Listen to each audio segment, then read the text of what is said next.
中沢啓二さん当時6歳、爆心地から1.2キロの船入中町で被爆しました。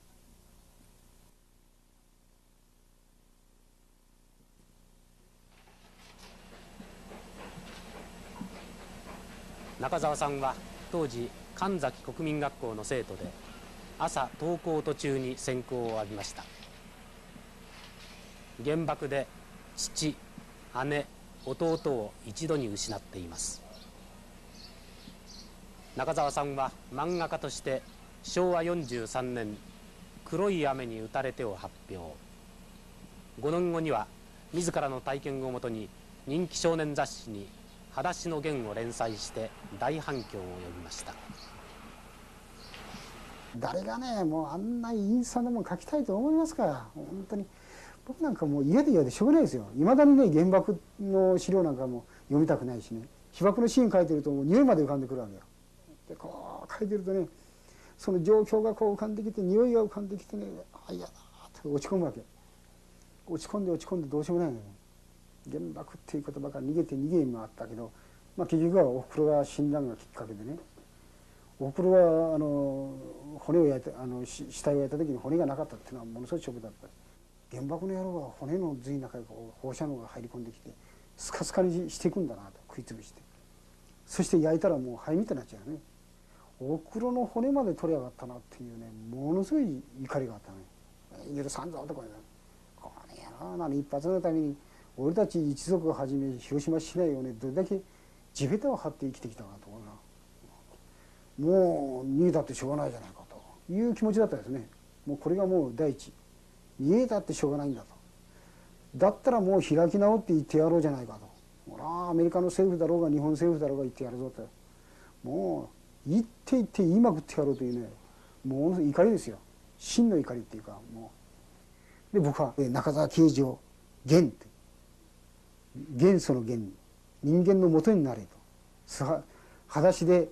焼け跡の大地を吹きしみて人間の元になっていく人間になれという願いを込めてね、裸足の元というタイトルをつけたんです。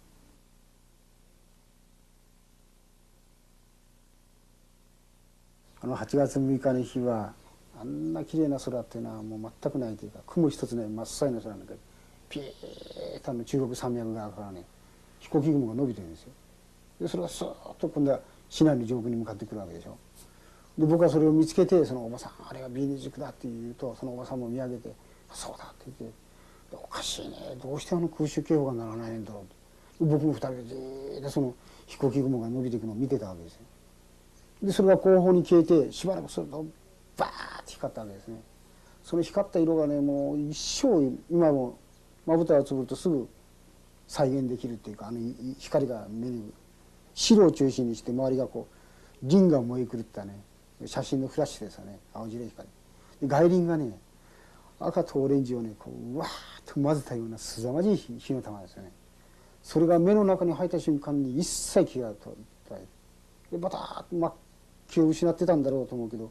後で振り返って自分が何分気を失ってたのか1時間かなんかさっぱりわからん。とにかく気が付いてみてふっと顔を上げるとこういう傷になってますよ。これ五寸釘がこう立ててね、ペーって裂けてから血が流れるわけですよ。真っ暗じゃないかと思った。いつの間に夜が来たんだっていう感覚でふっと起き上がろうと思うと、同級生のおばさんっていうのが電車道の反対の方向に吹き飛んでるわけでしょ。でそのおばさんがね真っ黒けなんですよ。もう本当にもうボロボロの真っ黒い顔をしてね、もう髪も縮れてね、黒人の髪のようにで、もう門皮もバラバラになって真っ黒い顔して、そのすすげた顔の中の白い眼球だけがね2つパーッと見開いてね、僕を見てるわけですよ。もう心臓が止まる思いっていうのはあのことじゃないかというか、もう気が動転してパーッと電車道に飛び出したわけですね。もう足がね空を浮くっていうかね、要するに進んでないんじゃないかっていう気が動転してるんですね。もう空回りしてるんじゃないか、そういう思いでどんどん走っていくと、こう眼球が垂れてるね、こう自分の眼球が爆風で押し出されて飛び出してくる垂れて、腹は裂けて腸がこう2メートルばかり垂れてる。その腸を引きずってね、まだ四つん這いでこう逃げてるね。だから人間の生命力ってのはものすごいなと思うね。よくあんな腸が裂けて泥にまみれながらね、埃がもうとこうやって巻き立ってんだから、埃が電車道の。それでも四つん這いて逃げてる。でやっとその船川口にたどり着いて左の歩道を見るとおふくろが布団一枚敷いてるわけですよ、路上の上に。で周りに鍋かま置いてね、で割烹着姿でふすけて顔してパーって触ってるわけで、やっとおふくろに会えたっていう嬉しさでね、もうお互いにこう顔見合わせただけで僕はすぐおふくろのそばに座り込んだ。すると幽霊の行進がずっと僕の前を通っていくわけでしょ。それ典型的なね、よくはああいうみんなどれも幽霊のスタイルになるっていうのはどうしてかなと思って、みんなこういうふうに前をやってる。この腕の皮膚がずるずるっと向けてね、こう自分の5本の指で止まってるのね。で腕の長さだけの皮膚がこう垂れてるわけ、ずるっと両方とも。で背中の皮膚はね腰で止まって越中ふんどしに垂れてる。足の皮膚はずるっと向けて自分の足の長さだけが後ろのかかとに溜まってね、地面を引きずってるわけでしょ。どの人もすさまじいその皮膚が向けてる。でね、まだ向ける寸前の人はね、こんな大きな水ぶくれですよ。よくぞあんな水ぶくれになるなと思うことね、こんな大きな水ぶくれがね顔中いっぱいできてる体に。でこう歩くとね、中の水がねこうブヨンブヨンとこう揺れるでしょ。揺れるとね、この皮膚がねもうこう張り詰めてるからブヨンブヨンブヨンブヨンパンとこう破れるわけ。破れると皮膚がザラーッと水とともにこう流れてきだすね。でそうこうするうちにものすごい気分が悪くなって、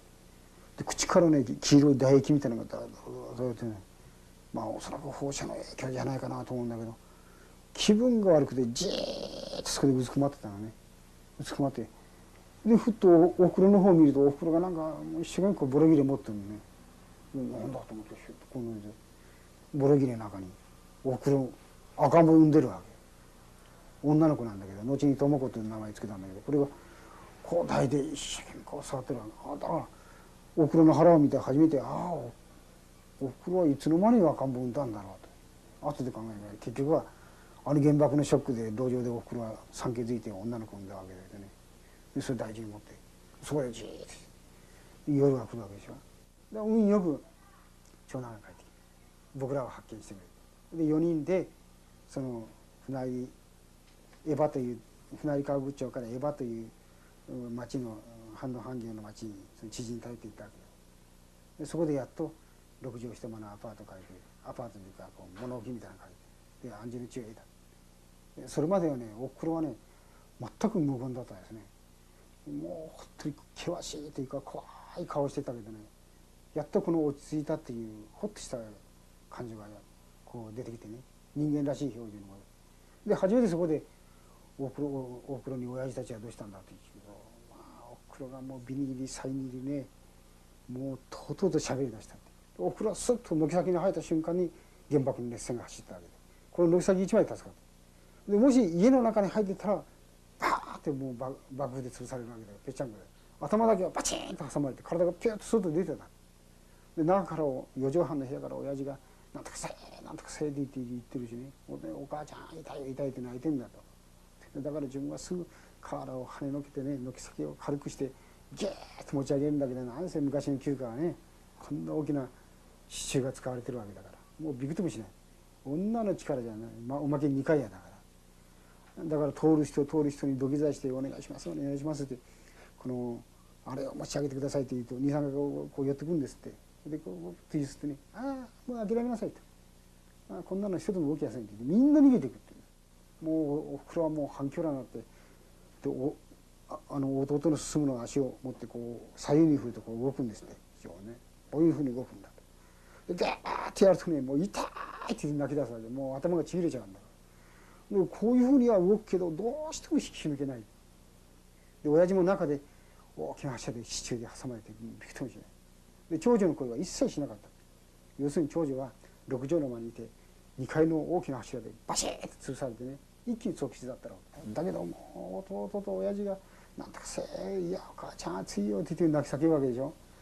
で火がどんどん回ってくる。もう自分は完全に気が狂ったって言ってた。だからもう自分は反響欄になってお母ちゃんも一緒に死ぬんだと。お母ちゃんもみんなと一緒に死にけねえって言ってね、もう玄関口に座ってからもう玄関の柱をバチンバチン叩きながら「お母ちゃんも一緒に死ぬんだ、お母ちゃんも一緒に」自分はそうやってたんだ。そこを運よく裏に住んでたおばさんがおじさんがねさあ取りかかってきておふくろが泣き叫んでるおふくろを見つけて「中澤さんもう諦めなさい」とあんたまで一緒になって死ぬことはないじゃないかって言って、もう嫌がるおふくろを無理やり引きつってこの、ね、逃げてくれたと。だからその逃げる時にね、我が家の方向を振り返ると、もう炎が玄関口をうわーっと燃え上がっていくわけでしょ。でその炎の燃え上がる中からね、その進むの鳴き声が聞こえてくるんだって、お母ちゃん熱いよ熱いよって言うんだ。で親父のなんとかせーっていう声もね、炎の中から聞こえてくるんだと。でこの声がね、耳の奥底にこびりついてね、毎晩寝ると夢の中で現れてくるって、もう自分はもうやりきれんって言って、あの声がもういつも自分を夢の中から呼び戻してくる。お母ちゃん熱い熱い。だからまあ助け出せなかった自責の念がある。そういう形で死んだんだから。口でこそ平和平和っていうのは僕は絶対信用しない。あんなのはね、もう口先のもんだって。何にもなりゃしない。誰だって言えるんだって、平和って。だけど平和の本当の本質を知ってるっていうのはどういうことかって言ったら、そういう人間の汚さ。僕は脅されたあの惨状の地獄もすごいこの人間の地獄だと思ったけど、もっとその戦後を生きた時の方が地獄だと思ったね。僕中沢啓治はすぐ裸足の弦だと言われるけど、僕あれはもう我が一族の恨みつらみをどうやって吐いて晴らしてやろうかっていう一つの戦いですよね。なんで怒りをぶちまけてね、戦争を起こしたやつを追及しねえんだと。戦争がなかったら原爆まで起こすことなかったじゃないかと。それがしなかったと。この日本人の曖昧さというのがね、大嫌いなんですよ。だからそういう意味で僕は日本人を敵に回すかもしれないけど、これは怨念なんだから、これを晴らさずに置くものかと。俺は一生かけてやらなくちゃいけないなと思うしね。俺は俺の戦いをやるんだと。でそれらに共鳴してくれるやつが何人か増えてくるだろうと。でその中で真実を知ってくれりゃ、これは作家冥利に尽きるんだと。それしかないと僕は思ってますからね。そういう信念で作品に取り組んでいます。それだけです。